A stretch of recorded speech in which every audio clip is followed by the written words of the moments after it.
In today's video, I'm going to show you how to create a GoDaddy email account step by step so you can set up a professional email address for your business, brand, or personal website. If you've been wanting an email like info@yourdomain.com instead of using a generic free email address, this guide is going to walk you through the entire process in a simple and easy way. And before we jump in, make sure to hit the like button and subscribe for more helpful tutorials just like this one.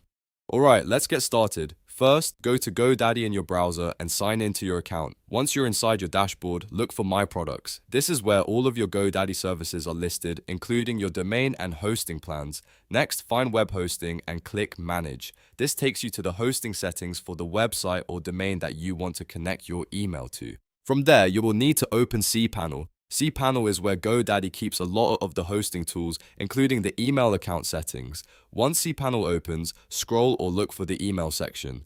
Inside that section, click Email Accounts. This is the area where you can create and manage mailboxes for your domain.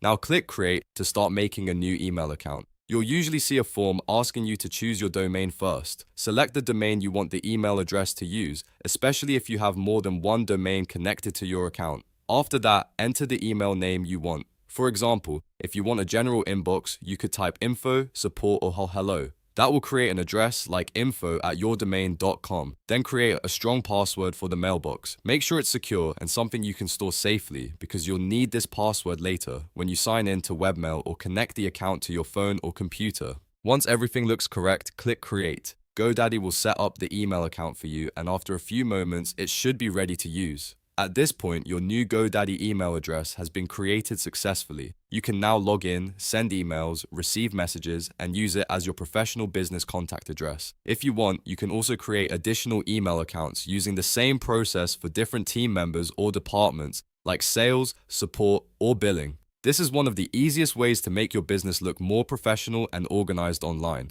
If this tutorial helped you out, don't forget to give it a thumbs up and subscribe to the channel for more step-by-step tech guides. Thanks for watching, and I'll see you in the next one.